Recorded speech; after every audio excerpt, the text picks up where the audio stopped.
At American Gothic Press, which is the comic book publishing division of Famous Monsters from Filmland, we were lucky enough to come into the lost scripts of Lost in Space that were never filmed. Carrie Wilbur. By Carrie Wilbur, yes. Actually, our relationship with Kevin Burns on Lost in Space goes back before that, when I was still editing the magazine, Famous Monsters. This was an issue we did, issue 278. It was dedicated to Lost in Space, and we actually had... Down? Yeah. Okay. And we This is not as had, clear, so... Kevin write several articles for us. Hi. We are joined by a guest of honor. Hi, how are you? Marta Kristen, everyone. Nice to see you. Nice to meet you.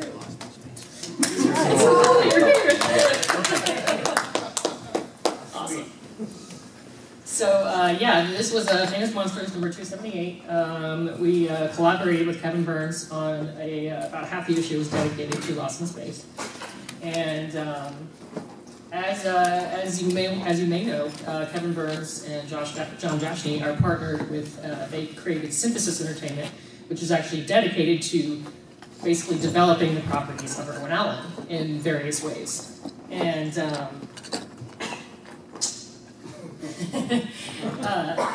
Phil and Kevin have known each other for a long time.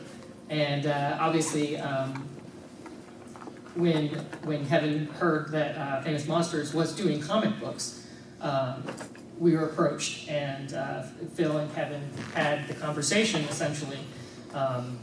So there are sort of these secret scripts that nobody's seen because they weren't filmed, and they were supposed to be for season 4, and it never happened. And Phil actually came to me because I'd heard all the comics at the time, and I heard all this secondhand, of course. Wasn't actually in the pitch session. But Phil came up to me, and he was really excited. He comes up and he goes, "Yeah, so Kevin has these 2 lost scripts for Lost in Space that were never filmed, and he wants us to do them as comics, and he wants us to adapt them into comic strips. Can you do that?" And I'm just sort of like, "Yeah, I can do that." So he's like, "Okay." So we bought the license, and it fell in my lap, essentially, to take these old teleplays and make them readable as comics. It was crazy because I was a fan of the show before. I was aware of the show, and I wouldn't consider myself, before I started working on these, I wouldn't consider myself a rabid fan. So I was wondering, like, am I really the right person to do this? Like, I mean, should we get somebody who's, like, obsessive? But it's been it's been a great journey for me, actually, because I've just become so much more of a fan as I've gone along. And so let's get to the process. This is my artist, by the way. I did not introduce him yet. I should have. I'm Patrick. I'm Holly. I should have done it at the beginning. I'm Holly. I'm the editor of American Gothic Press, and I'm the writer of Lost in Space. I've adapted them from the screenplays. And this is my artist, Patrick McAvoy, who's currently doing Alice in Wonderland art. I thought we'd start with the very first script that we got. The Curious Galactics was the name of it. And this is the actual Xerox that I was handed. These are some script pages. This is what I was working with. Yep. Oh my goodness. These are both Carrie Wilbur scripts. Yeah, and, it's written on a typewriter, and you can see the little, holes in the paper and everything. Do you know where? It was interesting because some of the scripts he'd actually like crossed out stuff with a pen, and it was really hard to see because those Xeroxes were so faint. So it really felt like I was working with artifacts. This is right here. This is the first 2 pages of the teleplay for the Curious Galactics. And I thought you guys might want to see how it sort of develops from this point. This is what I get, and then I have to, basically what I do is I go in and I will divide the story into beats, into pages, and then into panels, because the biggest difference with comics and television, of course, is that you don't have movement. And so in the script where it says zoom in, or in the script where it says somebody turns and smiles, that's not something it's not something you can put in the comics as emotion. So what you have to do is decide what beats in that scene are going to make the most effective sequence on the panel page. So this is my script that I did from the first 2 pages. So, may I interrupt? Interrupt all you like. The beat, it's sort of like an arc then in a scene where you find where it changes, and so that becomes the centerpiece of the page. Exactly. It's like a freeze frame. Right. Wherever it's the different motion has happened, Right. or whatever is most important about that motion is the part you have to put on the page. Right. There's an interesting dynamic in comics that doesn't exist in TV or film, which is that you need to keep the reader turning the pages, which obviously is coming at you in Right. film. Yeah. And so one of the things Holly has to think about when she's doing the writing, and then the artist has to really play up, is that at the end of each page you have to have a sort of a mini, not cliffhanger, but a reason for the person to go to the next page and keep going through. Yeah. So you can't simply take the script, you kind of have to break it up into these Right. chunks. Yeah. Pace it. Mm-hmm. Yeah. You Yeah, need a exactly. page turner. Yeah. Exactly. Yeah. This first scene was really interesting because it was the very first one I adapted, and of course, Will and John are talking about women and how they don't understand them, and some other publishers might be like, this is a little bit dated and stuff, and we were like, no, we're just gonna. I mean, I had to cut it down to fit into a comic, but you just have to save that stuff as it is, because that's part of what makes these scripts original scripts. So. Some things never change. Yeah, that's true. I'm sure there's.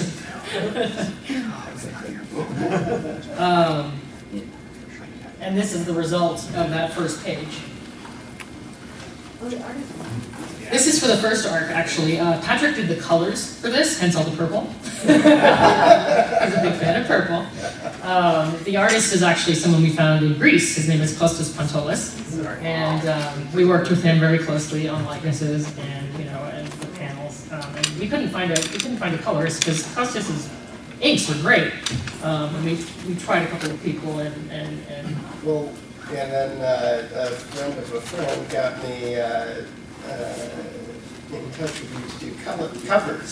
So I was going to do the covers, and then Phil said, Patrick, we don't have a colorist. Can you please color them? colors? I said, I've never done coloring before, then I gave it a try. You would never know. Yeah, well, thank you. I shouldn't have told you that.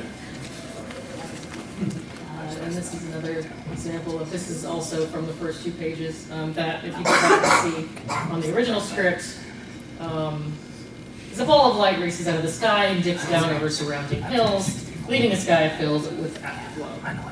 That is an action, obviously, and so what you have to put on the page, or what I chose to put on the page, was the big ball of light. I had to, I just Googled, I think I Google searched like comet or something, because when you're a writer and you can't draw things, you have to be like, this is what I want on the page, and you have to like find reference materials, and just like, this is what I was thinking when I was writing it, so that's what I came up with. And then of course, since it's in a splash page, which in comic book terminology means, it's a 2-page splash, which in comic book terminology means when you open it up, the whole thing is one scene in the middle. And so this is what we ended up with the whoosh. Whoosh. Because comic book sound effects are a unique phenomenon. Isn't that what a comet sounds like? Whoosh. That was actually one of my favorite parts of doing this, was trying to come up with sound effects for everything. Like, what is the robot going to sound like on a page? What is this going to sound like? I think once I was adapting Alice in Wonderland, and I was turning around the office going, how do you write down the noise of a trumpet? Like, and I kept trying. I was like, No, it's not it. That's not it. That just sounds like no, that's not That it. sounds like, It sounds like a fart. I was like every time I write in it anyway. Very melodious. It was Like Paul McCartney if you farted. Good test the music notes, right? So that was a lot of fun, and it's one of the challenges is coming up with sound effects. And it just so happened that and I have some more examples. This is actually one of my favorite examples of how the script changes to the comic book. What I got from the teleplay was a monstrous spider-like thing, and I was like, okay. And I think I just recently watched The Maze Runner, and I thought the Grievers were pretty creepy, and they were spider-like. So I was like, okay, they should look like the Grievers, except this is lost in space, and we don't want to freak people out, and they're probably like, it was a family show, and so I was like, well, maybe it should be a cross between that and like a really harmless little, tentacle thing. Was there an attempt to make it look like the way they would have dummied it up with a person in a costume? Well, that is, I think, what Sigmund and Costas took from it. It sort of looks like a giant puppet. On the left is what he gave me, which is great. I love the giant spider thing. But I was like, can we give it tentacles? He was like, sure. So on the right is after the tentacles. Because you can never have too many You tentacles. can't have too many tentacles. That's mathematically impossible. Yeah, so that goes from monstrous spider-like thing to Grievers and crazy cartoon to comic book page. And those are the inks before Patrick colored them and made them look amazing. Speaking of Patrick, Oh. Goodness. wow. after we finished the issue, we were looking for people to do covers for us, incented covers as well as the regular cover. And we had some pretty great covers for the first issue, but what Patrick did for us was so good that we were like, we're gonna make this the 20 copy incentive. like this is gonna be the one that people want. Because this is what he gave us, and it's just people look at this cover who have never even read the comics or seen Lost in Space, and they're like, "That's awesome." So, do you want to talk about your thought process for this cover? I'm still basking in all of that praise. Well, the minute I got the assignment to do Lost in Space, and they said, we need you to do a cover, and my question was, well, what do you need? What sort of scene? And I think I was talking to Phil at the time. And anyway, the answer was, no, whatever you want. So immediately, what came to my mind was, it was Dr. Smith screaming. I had come home from school every day to watch reruns of Lost in Space in my misspent youth, and I think if I had one main memory of the whole thing, it was his face when he was seeing some terror, usually off screen, like, oh, what is he screaming at? So I said, I've got to do that. And it kind of went from there. I said, well, I'll have to put in the other characters that are in this story. Unfortunately, the women weren't in this one very much. They get a couple pages. They get a couple pages. Yeah. So I just thought, well, if he's screaming about something that's horrific off camera, then the rest of the heroic family is going to be running towards it. Right. So that was the little story I came up with. Well, you really got the emotion and Right. the movement. Yeah. Thank you. It reminds me of those wonderful animal figures of the dinosaurs, and they're always ready to pounce. But you got that. Thanks. Yes. And then it's the classic sky backdrop. More purple. And more purple. And more So that's only available, limited? That is a limited edition. It's still Area? available on the Famous Monsters and American Comic Press web store. It is. Yes, you can still get them. Okay, But it was only sent to comic shops as an incentive. okay. I have to go, but thank you so much. I wanted to just course. step in and say hello. Wonderful. Thank you so much for coming. I'm learning. I wish I could stay. Absolutely, it was Thank so you. great. And Thank you. did you get your other copy of the comic with you and the llama on it, No, I didn't. on top of the Lost in Space? No, I haven't. Oh, I put it on top of your copy on your chair. So Wonderful. Thank you you so got it. much. Great. Thank you, everyone. Thank you so much. Thank you, Thank you. Laura. Have a great day. Thank you. Thank you. That was cool. That was cool. Okay, we're done. Time to geek out. Thanks for coming, everybody. We're gonna geek out. That was She was fantastic. channeling Bill, yeah. She couldn't be here, so. Yeah. No, that was great. Bill's also been great about this. He's Oh, I he's can super let my cool. stomach out. Nervous? Nervous? Okay, so after this happened, I'm still good. I've got my butterflies. We asked him to do the covers for the next 2 issues, just the regular covers, not the incentives. We were like, dude, that's good enough. We're just gonna give people goods now. So, and I especially love the cover for the 3rd one because the Curious Galactics it's actually an unusually serious story for A Lost in Space, especially for something that was written for the 4th season, because it's pretty. It goes to some dark emotional places, and it's really by the end of it, John and Will Robinson are in the desert and they're very thirsty, and and they feel like they're gonna die, and John starts to what he thinks is a hallucination. He sees one of the Galactics in a space suit, and I love the way that Patrick captured that. That was fun. Yeah, I was definitely inspired by, there's an M.C. Escher drawing where somebody's reaching towards a crystal ball. And that was my sort of initial inspiration for that. Oh. And that's my hand. Is it really? I put my hand in a mirror to get that one, and then I just looked at it from the other direction to get the other Reaching direction. back. There we are. Oh, that's cool. Okay, so after that, we just decided to give him the whole thing. The whole hog. Because why not? Because it's so good. Do the full Patrick. Yeah, absolutely. Actually, Kevin Burns, who is Synthesis Entertainment, who's our licensor and was gracious enough to give us this project. He loved Patrick's art so much. He was like, I just want to go back and do Curious Galactics and do a whole new version, the Patrick version. So he's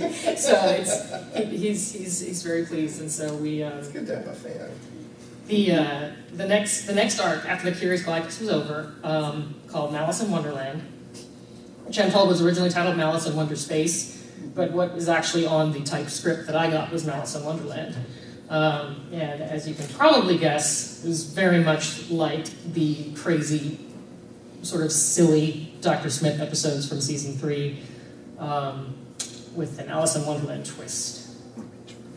And these are the covers of issues 4 and 5. The arc goes from 4, 5, and 6. Comic books work in story arcs. So the first 3 issues of Lost in Space were the Curious Galactics. And then 4, 5, and 6 are Malice in Wonderland. Question in the back? Really just a comment. I didn't know that these were out there, and I can't wait to run off and buy them. But what I think